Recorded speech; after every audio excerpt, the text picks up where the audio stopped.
Բարև ձեզ, երկարատև բացակայությունից հետո օրերս Հայաստան է վերադարձել Լեռնային Ղարաբաղի պաշտպանության բանակի նախկին հրամանատար, պաշտպանության նախկին նախարար գեներալ լեյտենանտ Սամվել Բաբայանը։ Պարոն Բաբայանը համաձայնել է հարցազրույց տալ Civilnet-ին։ Բարև ձեզ, պարոն Բաբայան, շնորհակալություն մեր հրավերն ընդունելու համար։ Պարոն Բաբայան, ձեր գալը բավական մեծ շահարկումների առիթ դարձավ հայկական մամուլում, քաղաքական շրջանակներում, նույնիսկ հրապարակումներ եղան, թե դուք եկել եք ինչ-որ մեկի թույլտվությամբ, ինչ-որ մեկի դաբրոյով, խնդրում եմ մեկնաբանեք։ Առաջերտին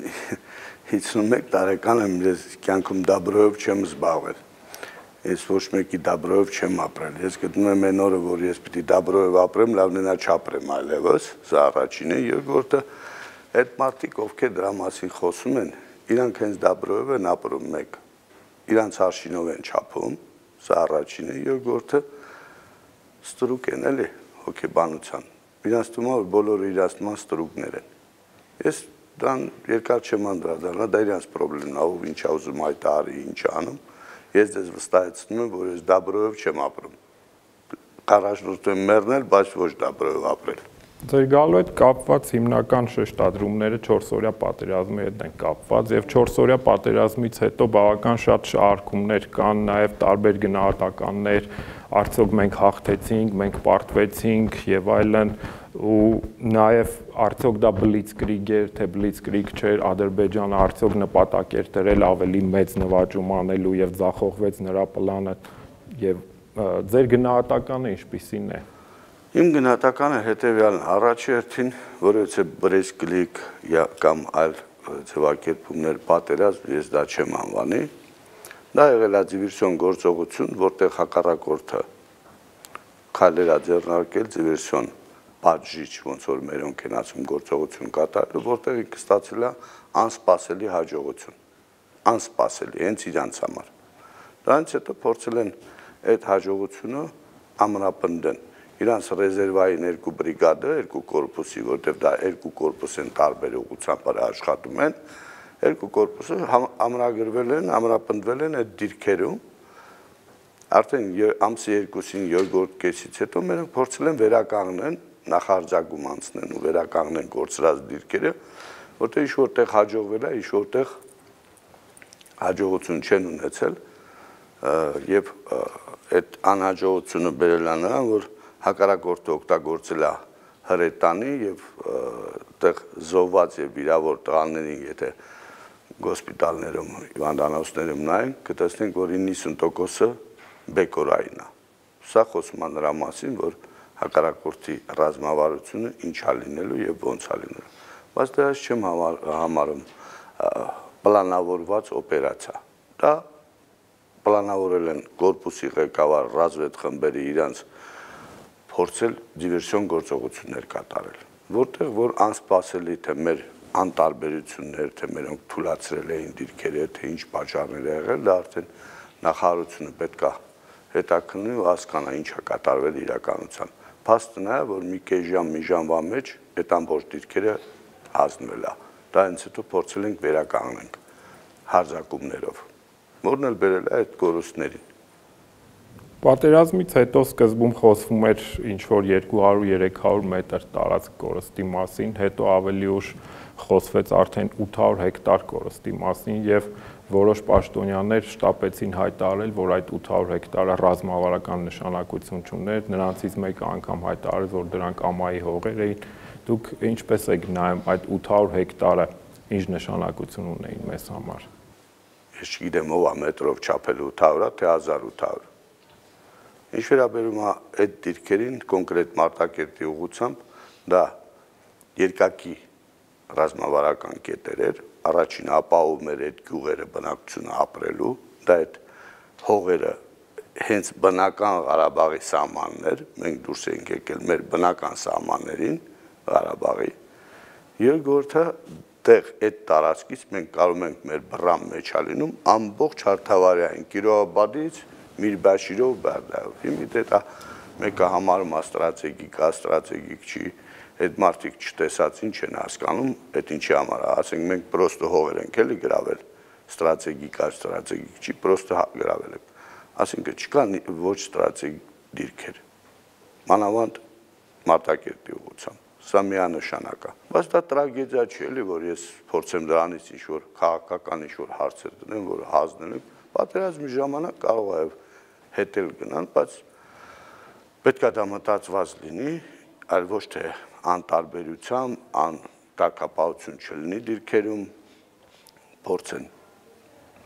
անիմաստ կորցնել այդ դիրքերը, անիմաստ։ Սա է խնդիրը, պետք է սրա մասին մտածել, որտեղ հակառակորդը ռազմավարությունը ընտրել 14 թվականից սկսած անընդհատ պատժելու է, պատժիչ գործողություններ անելու, դիվերսիոն գործողություններ անելու, փորձելու մեզ ցավացնի ամեն անգամ։ Մենք պետք է գիտակցենք եւ այն ինչ որ պետք է կատարենք այդ աշխատանքները։ Ինչա պետք դրա համար։ Դրա համար պետք է որ մենք կա նորմատիվ, որտեղ լեռնային գոտում պահում են 20-ից 25 մետրի վրա մի զինվոր, ցամաք հարթավարային տարածքում պահում են 10-ից 15։ Մենք կարող ենք ասել, գիտես, մեր մարդկային ռեսուրսը այդքան չի ելիք։ Ասում եմ, տղերք, փորձեք թիկունքի ուժերը չհամալրել, այլ տանել դիմաց։ Առաջ երթին դիմացի դիրքերը պահպանել նորմալ։ Նոր արդեն թիկունքային ծառայությունները վերաբաշխել։ Սա միշտ եղել է, այդ խնդիրը փորձել ենք լուծել։ Մենք չպետք է հնարավորություն տանք, որ հակառակորդը իր ախորժակ բացի դիվերսիոն գործողությունների, որտեղ եթե ինքը հետևում է դիրքերին ու տեսնում է, որ մեր դիրքերը իրարից, ասենք 10-15 մետրի փոխարեն լինում են 50, 100, 200 կամ 500, իհարկե իր ախորժակը բացվելու է։ Իհարկե փորձելու է դիվերսիոն գործողություն անի։ Վերջ 2 ամսում չկա այդ դիվերսիոն գործողությունները։ Ինչն է պատճառը, որտեղ կամավորականները գնացել են առաջիկից, համալրել են, ու այդ բաց տեղերը չկա, հակառակորդն էլ ցսկվել է։ Այսինքն մենք պետք է այն ձև պաշտպանություն դնենք, որ հնարավորություն չտալ հակառակորդը 300-ից 500 մետր մոտիկանա։ Ասենք պետք է արձական զենքեր ունենանք, զինվոր ունենա թե գիշերային, թե ցերեկային իր զենքի վրա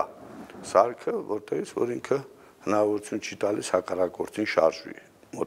մոտենա մեր դիրքերին։ Սա է խնդիրը, սա պետք է լուծել։ Ինչքան մենք փորձենք ձևակերպենք, մենք հին զենքով ենք, թե նոր զենքով ենք կռվում, ինչ ենք անում։ Փաստը մնում է փաստ, որ մենք պետք է կարողանանք մեր հետևակը պետք է հնարավորություն ունենալ հակառակորդին պահել դիստանցիայի վրա։ Առնվազն 300-500 մետր։ Թույլ չտանա թե ցերեկ, թե գիշեր։ Եթե մենք դա չենք կարող անենք, մենք հնարավորություն ենք ստեղծում նա թիկունքներ թափանցի։ Իսկ այդ բացատրությունը բարձա մենք տալիս ենք, որ գիտեք, մարդկային ռեսուրսը այդքան չկա։ Դա ճիշտ չեմ անում, դա բացատրություն չի։ Ապրիլին հրապարակվեց ձեր նամակը, մասամբ հրապարակվեց, որ դուք գրել եք 3 տարի առաջ Սերժ Սարգսյանին, որտեղ լուծումներ եք առաջարկում ռազմական առումով։ Իհարկե չեմ ակնկալում, որ ամբողջ մանրամասնությամբ պետք է բացեք, բայց հետաքրքիր կլինի իմանալ ինչ լուծումներ եք դուք առաջարկում։ Առաջերտին փորձել միջև լուծում առաջարկելը մենք պետք է հասկանանք ստեղծված իրավիճակը։ Ասենք Ադրբեջանը գնում է զենքեր արձիական, ունի մեծ հնարավորություններ, որով ինքը իր ամբողջ զարկը դրել է հրետանու, հրթիռային, օդային հարվածներով փորձել առաջի գիծը եւ ընդհանրապես քաղաք գյուղերներ հողին հավասարցնի։ Սա պարզ է, սա հստակ երևում է իր քայլերից։ Ասենք եթե գործարաններ է կառուցում, որ ամբողջ համակարգը ինքը իր մոտ արտադրվի, ասենք սկսած արկերից, հրթիռներից, սա պարզ է, որ ինքը երկարաժամկետ պատերազմի է պատրաստվում, ուզում է, որ ինքը հասցնի իրան ոչ որ քաղաքական թելադրում չանի, որ ինքը կարողանա այդ ամբողջը օգտագործի, անկախ լինի իր քաղաքականության մեջ, իր ռազմավարության մեջ։ Մենք չենք կարող մրցենք Ադրբեջանի հետ, ոչ ֆինանսապես, ոչ ռեսուրսներով, ոչ մարդկային, ոչ էլ մյուս։ Բայց մենք պետք է գտնենք լուծում, որն է այդ լուծումը։ Ասենք այդ հնարավորությունը, որ Ադրբեջանը ունի մրցակցություն, ասենք վերջի խնդիրը նա էր, որ Հայաստանը, ասենք 200 միլիոնի վարկ է վերցնում ու փորձում է գնի նույնատիպ Սմերջ, Տոսածին եւ այլ եւ այլ։ տարբեր։ Այն ինչ որ ռուսները հրապարակել են, ինչ որ ես տեսել եմ ցուցակում ռուսների հրապարակման։ Եթե իրոք դա են գնում, դա թլումացություն է, դա սխալ է։ Մենք չենք կարող նմանատիպ զենքերով ինչ որ Ադրբեջանը ունի, մենք էլ գնենք, ասենք օկը զաոկը, իրանք մեզ են խփում, մենք իրանց։ Առաջինը մենք չենք կարող այդքան հրթիռ, այդքան արկ գնել, բերել հասցնել Հայաստան ու դրանով սկսել ռմբակոծել իրանց։ Մանավանդ որ ինքն էլ ասում եմ, բոլոր արկերի տեսակները եւ հրթիռները իր մոտ արտադրում է։ Ու դու պատկերացրեք, որ այդ ամբողջը թափվի մեր քաղաքների գյուղերի վրա։ Դուք պատկերացրեք, որ ինքը Նախճիվանում դնում է իսրայելական, ռուսական, տարբեր ռեակտիվ համակարգներ, հարց ծագում ում համար։ Ում համար է դնում։ Դնում է Ղարաբաղի խփելու։ Ղարաբաղը կարող Ղարաբաղի դիմացին դնի, ոչ թե Նախճիվանում։ Այսինքն, երբ որ մենք խոսում ենք, որ մենք պատրաստ ենք, երբ որ հարձակումներ սկսելու, հակառակորդը անպայման օգտվելու է ու խփելու է մինչև անգամ Երևան։ Երևանից Նախճիվան 42 կիլոմետր է։ Այդ զենքերը, այդ հրթիռային համակարգը ռեակտիվ աշխատում է 70-ից մինչև 150։ Իսրայելականը 150, որը ասենք մոտավորապես 86 տոննա մի հատ զալպն է, որ ուղարկում է։ Մենք պատրաստ ենք դրան, պաշտպանում ենք դրանից մեր ժողովրդին, մեր քաղաքները, գյուղերը։ Հոնանով չի որ Բաքու թեյ խմում։ Կարակ Բաքու թեյ խմեք, բայց վախում եմ իրանք ավելի շուտ հասնեն Երևան թեյ խմելու։ Չի կարելի գեներալսկի ակուսներ ակնել, կոլխոզի նախագահի հայտարարություններ անել։ Ամոթամ արդիկ մեզ լսում են, մեր վրա խնդում են։ Բացատրում ենք, որ պատերազմ ա եղել 4 օրվա, պատերազմ սկսելու դեպքում հակառակորդը առաջի հերթին ցանկացած զինվորական պետք է օդային ուժերը չեզոքացնի։ Այսինքն ինչ է դա նշանակում։ Նշանակում է աշկերտ պետք է կուրացնի։ Ինքը ունի բոլոր կոորդինատները, իր ձեռքը ասում է բոլոր մեր օդային հենակետերին, որտեղ մեր բաները զորքերը կանգնած են, ու նա պետք է խփել, եթե պատերազմ է սկսել։ Խփել է արդյոք մեր օդային բաներ ուժերին։ Չէ։ Եթե չի խփել, ուրեմն պատերազմ չի սկսել։ Եթե չի խփել դրան, եթե հրետանին ամբողջ առաջի գիծը չի աշխատել, ուրեմն չի սկսել։ Իր մոտ ուղղակի մենք չպետք է ձևակերպենք այն ձև հասարակությանը, որ պատերազմը, այո, թույլ եք տվել սխալ առաջի գիծում, դիրքերը հանձնել եք, փորձել եք վերականգնել, որը ստացվել է այն ինչ որ կա։ Այդ տղաները հերոսաբար զոհվել են վերականգնելու, գլուխ եմ խոնարհում իրենց ծնողներին, հարազատներին, բայց եկեք մի հատ ճիշտ գնահատենք իրավիճակը։ Եկեք մենք հասկանանք իրոք ինչ ենք ուզում։ Ինչ խնդիր է այսօր։ Եթե մենք հիվանդին չենք ուզում ակտորոշենք, ասում ենք բերեք բուժում նշանակենք։ Ինչ բուժում ենք նշանակում, եթե ակտորաշված չի այդ հիվանդը։ Այսինքն առաջին քայլը ձեզ օդը փակելն է։ Խնդիրը նա է, որ մենք առաջինը պետք է վերլուծենք ինչ է անում Ադրբեջանը, ասեցի, ռազմավարությունը իրան։ Ինքը հերվից աշխատելու է հրետանիներով, ռեակտիվ համակարգով, հրթիռային համակարգով, օդով, չեզոքացնելով ամբողջ գոզորքը, խուճապ մտցնելով։ Ասենք մեր զինվորը չի կարող այդքան հրթիռ, եթե մի րոպեի մոտավորապես 25000 արկա թափվելու առաջի գծի վրա, կարա մարդը կաղնի։ Ինչ է նշանակում մեր ոգին բարձր է։ Ինչ է հրթիռ բռնելու, թե արկա բռնելու զինվորը օդում։ Մենք պարտավոր ենք այդ զինվորի անվտանգության հարցնել մտածելու։ Մենք իրավունք չունենք, ասենք դե լավ զինվորա գնա մեռի հանուն հայրենիքի։ Ինչ է նշանակում։ Արժի բայց դրան այդքան զոհ տալ։ Բայց ինչ խնդիր ենք լուծում։ Մենք պետք է սա հասկանանք։ Ես ինչքան տեսնում եմ կողմերը Ադրբեջանի իր ռազմավարություն ունի հստակ, որ ինքը հերվից աշխատելու է ամբողջը ինչ ասի չեզոքացնելու։ Արկի հրթիռի քանակ չի լինելու, քանի որ ինքն է արտադրում, հենց ինքը։ Մի տարվա մեջ, մյուս տարվա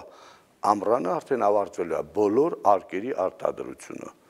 Իսրայելական հրթիռները առել, փորձում է հրթիռների գործանել դնի, ինքը արտադրի։ Մենք հասկանում ենք ինչ ունի, ինչով է ինքը սկսելու։ Որ ինքը գնում է պատերազմի, սա միանշանակ է։ Ես առաջարկել եի այդ ձեր ասած նամակով, անդրադառնում եմ ձեր հարցին, որ մենք պետք է ունենանք դա չեզոքացնելու մեխանիզմ, զենք, ռազմավարություն ընդունենք, հա։ Եվ առաջարկել է այդ ռազմավարությունը առաջի հերթին օդը փակել։ Հնարավորություն չտալ հակառակորդին, իսկ քանի որ սկսած արկից, հրթիռից, ինքնաթիռից, անօդաչու սարքից օդով է գալիս, մեծ խնդիր ունենք օդը փակելու։ Ես նշել եմ տվյալ զենքերը, որը լրիվ 100%-անոց ապահովում է դա։ Այսինքն, եթե հորդառատ անձրև է գալիս, դու զոնտիկը վերցնում ես, դուրս գալիս, որ գլխից չթափվի։ Այդ զոնտիկը պետք է առաջի հերթին ապահովենք։ Երկրորդ քայլը նորից նույն ձևի այդ փաստաթղթում սարքը ներկայացրել եմ։ Ֆիքսում է հակառակորդը որտեղից է խփել, տալիս է կողքի իր հրետանավորին, որը կառավարվող արկով փչացնում է այդ տեխնիկան, որը 20 միլիարդ տվել է ադրբեջանցին առել։ Այսինքն, խորքում արդեն դու իրան զինաթափում ես։ Ինքը չի կարող շարժվի։ Երրորդ խնդիրը, որ իր ամբողջ կապի հնարավորությունները չեզոքացնում ես։ Ինքը չի կարող օդ ինքնաթիռ բարձրացնի։ Փորձեմ մի փոքր հիշեցնեմ ձեզ, եթե լուրերին հետևում եք, Ռուսաստանը Սիրիայում դրեց ինչ-որ մի հատ կապի միջոց, որտեղ Թուրքիան այլևս էլ օդ ինքնաթիռ չբարձրացրեց։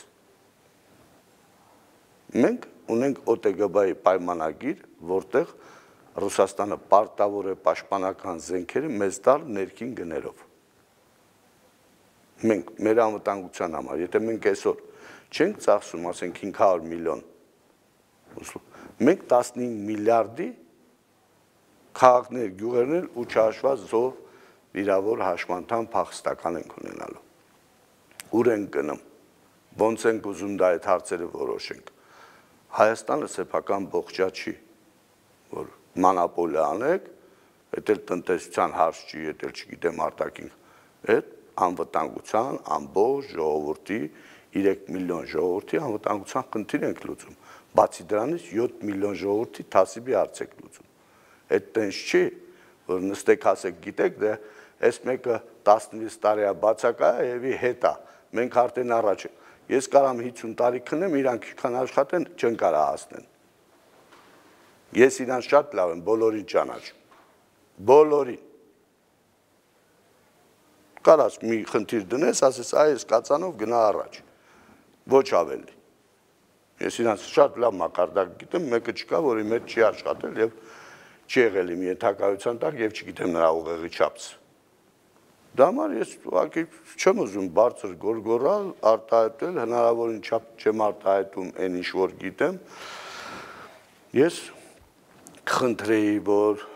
եթե իրանք իրանց վրա այդքան վստահ են այդ գեներալները, այդ ռազմավարություն մշակողները,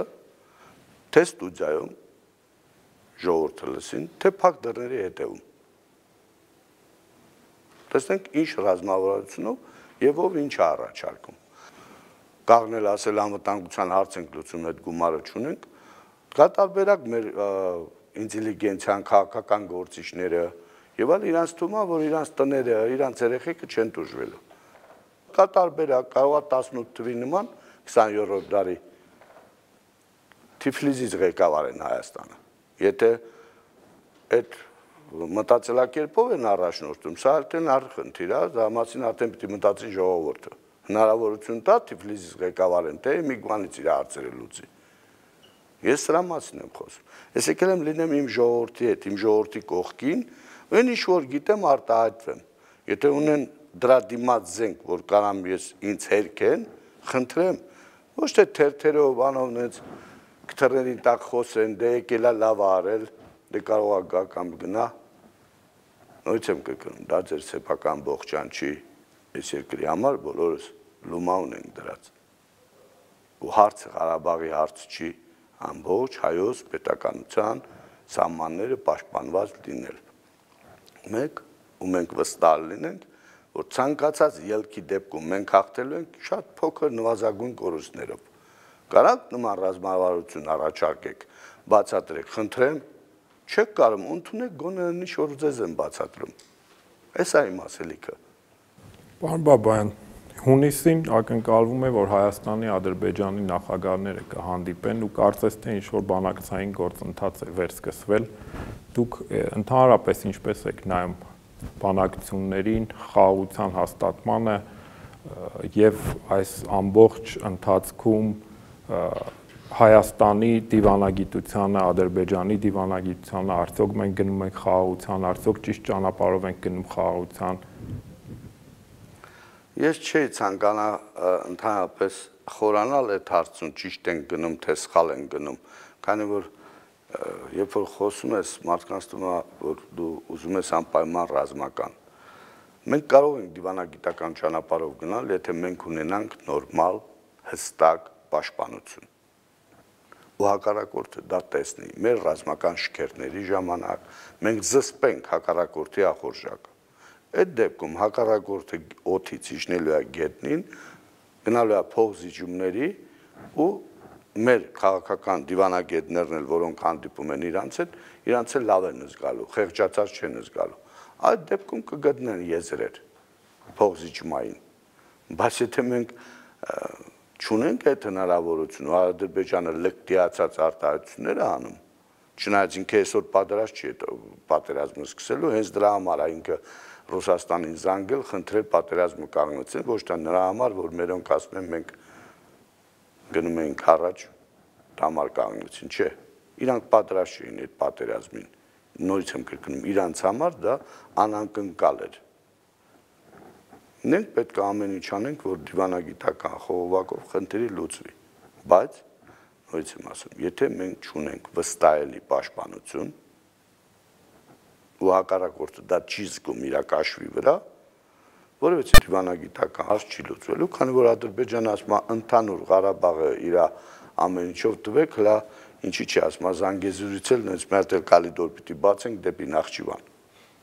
Ես եկել եմ լինեմ ժողովրդի կողքին, իրանց օգնեմ։ Դե կասեմ պիտի պահենք այս ամենը։ Կանեմ ինձանից կախվածը, որ պահենք։ Ուզում են հանձնեն։ Դա ժողովուրդն է որոշում։ Ես չեմ։ Այս օրերին ակնհայտ էր, որ ժողովուրդը, եթե նախկինում նույնիսկ տրամադրված էր հող սիճելուն, հիմա այդ արմատական տրամադրություններն ավելի ամրապնդվեցին։ Այո, դա խնդիրը նա է, որ ժողովուրդը իհարկե զոհեր է տվել, երիտասարդներ են զոհվել, պետքա դա իր ներսում ապրում է այդ ամենը, ուզում է, որ դա չլինի էլի, որ իրանք այդքան զոհերից հետո նորից պիտի հող տան։ Դա հասկանում ենք, ժողովուրդը պահանջը իրավունքը ունի պահանջելու, բայց ռազմական ոլորտի ղեկավարությունը ոչ թե սեփական ժողովրդին խափի, որ մենք ապել մի երկու հրթիռով Բաքուն հողի հետ հավասարցնելու ենք, անգամ չհասկանալով այդ հրթիռի հզորությունը կամ նրա հնարավորությունները, հա, չի կարելի խափել սեփական ժողովրդին, հարց է ծագում, երբ որ արդեն դու իրոք ունակ լինես ցանկացած խնդրի դեպքում դու հաղթած դուրս գաս, ասենք զոհեր չունենաս տենց, այդ վաղտ կարող է, բայց ժողովուրդը եթե չգիտի աչի ձեռքը ինչ անում, ոնց կարող ասի ձախով ինչ անենք, ժողովուրդը իր կարծիքը էլ ասում է, բայց վերջում կարանք պատերազմ սկսի, ԱԱԳ-ին հազարավոր զոհեր տանք, կորցնենք տարածքներ, դա ասենք գիտեք պատերազմի ժամանակ պարտություն էլ է լինում։ Եթե սրան ենք տանում, ես էլ հասկանանք նախապես գիտակցենք, որ սենց չի կարելի։ Հայտարարություններ ենք անում, որ Ադրբեջանը լսում է ծիծաղում, հասկանան, որ ստեղ հասկացող մարդիկ էլ կան գործից։ Եթե կարճ ամփոփելու լինենք ապրիլյան պատերազմի դասերը, ինչպես կամփոփեք։ Ես կասեի հետևյալ առաջինը ցածր կարգապահական իրավիճակա բանակում, երկրորդը կա մի շարք թերություններ, որի մասին ճիշտ չեմ համարում արտահայտել, մնացածը ուղղակի կորցրածը իրանց ներսով այդ երիտասարդները փորձել են վերականգնել իրանց ուժերի չափ, բայց դա հեշտ չէր, այդ դիրքերը տենց մենք պետք է ընդհանրապես մոռանանք բլուր գրավելը։ Մեր զորքը դրա համար չի, որ բլուր գրավի։ Պետք է մեծ տարածքներ ազատագրենք, իսկ հակառակորդը թող այդ բլուրին նստի, ինչքան ուզում է։ Մենք կարանք շրջանցենք այդ ամբողջ բլուրները, իրանք մնան խորթ թիկունքում։ Դրա համար ես նույնից եմ ասում, ռազմավարություն է պետք ընդունել, հասկանալ ինչ են անում, ուր են գնում, իսկ գնահատական տալը ասում եմ, ամեն ինչ կախված էր առաջի գծում, որ գիշերը կանգնում էին, ինչ կարգուկանոն կար, ոնց էր, ինչով է զինված, եթե հետախուզությունը նախապես գիտեր վիճակի մասին, ապա կա մի շարք հրամաններ, որը ավտոմատ կերպով եթե հետախուզությունը տալիս է այդ տվյալները, պետք է տվյալ հրամանատարը այդ քայլերը կատարեր։ Եթե կատարել է ու սենց ավարտը, դա ավելի դժբախտություն է, քան եթե չկատարեր։ Ձեր վերջին հարցազրույցում դուք հայտարարեցիք, որ գնալու եք Ղարաբաղ, ձեր գործը, որ անելու եք հենց Ղարաբաղում է։ Բացատրեք ինչ եք անելու Ղարաբաղում։ Ղարաբաղ ես գնալու եմ իմ ժողովրդի կողքին լինեմ, փորձեմ օգտակար լինեմ, եթե ինչ-որ մի բան ինձանից կախված է։ Երբ որ ես ասում եմ գնալու եմ Ղարաբաղ, ես որ իմանաք ժամանակին ֆիդայի չեմ եղել, խմբավորումների ղեկավար չեմ եղել, հա, ասենք երկրապահի անդամ չեմ եղել։ Ես փորձել եմ կազմակերպեմ 92 թվականի օգոստոսից ամբողջ բանակը, այդ ֆիդայական բանակը տեղափոխել, դնել ճիշտ զորքեր ստեղծել, որով եւ մենք եկել ենք այդ հաղթանակին։ Կարող է մեկը Իրանա վերագրում է մյուսը մեկին, դա իրանց խնդիրն է, ես չեմ ուզում իջնեմ այդ մակարդակին։ Ես որպես կազմակերպիչ եմ եղել, ղեկավարել եմ, բոլոր օպերացիաները մշակել եմ, ինքս անձամբ, առանց որևիցե կողքի օգնության ու իրականացրել եմ։ Արդյունքները նա եղել, որ Ադրբեջան տվել է 30,000 զոհ, մենք տվել ենք 6,000 զոհ, ամբողջ Հայաստանը, Ղարաբաղ, Հայաստան միասին։ Հիմա մեկին 5 զոհ է տվել, այն դեպքում, երբ որ մի 3-4 անգամ թե մարդկային ռեսուրսով, թե զենքերով եղել են առավել։ Բացի դրանից պարտված իրավիճակ 92-ին, երբ որ ես վերցրել եմ, Ղարաբաղի 40% եղել է իր ձեռքին։ Զորքն էլ մեր ոգին զրոյական։ Ոգով չես կարա, ոգով կարաս մի անգամ ռազմի դաշտ մտնես, 2 անգամ, հետո երբ որ մարդը զգում է, որ իրան արկերով ուղակի կտոր են անում, նա այդ ոգին չի մնալու։ Ոգով չի կարելի բանակ պահել, ասել ոգից բարձր է, հրթիռ է բռնելու օդում, արկա բռնելու։ Ոգին լինում է, որ թշնամին դուրս է գալիս դեմ դիմաց, իրար դեմ դիմաց ու կռվում են, բայց երբ որ վերևից կարկուտի պես թափում է, ասես իմ ոգին բարձր է, ես չեմ մտածում նման ձևի բանակ ղեկավարել, ու պատրաստ չեմ, ասեմ ես, իսկ ինչ նմա Ղարաբաղ գնալու, Ղարաբաղ իմ ծննդավայրն է, ես պարտավոր եմ լինեմ դեղ, փորձեմ ինձանից կախվածը օգտակար լինեմ, եթե ինձանից ինչ-որ մի բան կախված է, մանավանդ որ Ղարաբաղցիք ինձ անընդհատ զանգել են, խնդրել են, բա գաս տեղ մի հատ խոսենք, պետքան, ասենք ես ռևոլյուցիաներ չեմ մեկ, գնամ ասեմ դեղ խեղաշրջում եմ անում, փոխում եմ, չգիտեմ ինչ եմ անում մեկ, երկրորդը չեմ փորձում ես քաղաքական դաշտ մտնեմ, ընդհանրապես դա ինձ պետք չի,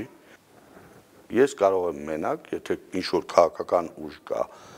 որին ես հավանում եմ, տեսնում նրա ծրագրերը, հասկանում եմ, որ մարդիկ կարող եմ նրանց հայտարարեմ իմ կողմնակիցներին օգնեմ, օգտակար լինեմ։ Եթե մարդ գիտակցում է իրական ինչ վիճակում ենք հիմի ու դեպի ուր են գնում, շատ բարդ ծանրոց է, որ եթե խելոք մարդ լինեն, երկար մտածի վերցնի այդ բեռը իրա վրա, թե չէ։ Տենց չի, որ դրած է, հա կարան, հələ մի քանի 2 տարի էլ կարան տենց խաղան, հետո այդ մարդիկ ցավն է, որ պատասխանատվության աշճան չեն հասկանում, որ մի օր էլ պատասխան պիտի տան, հենց հասկանան իրականությունը ինչ է,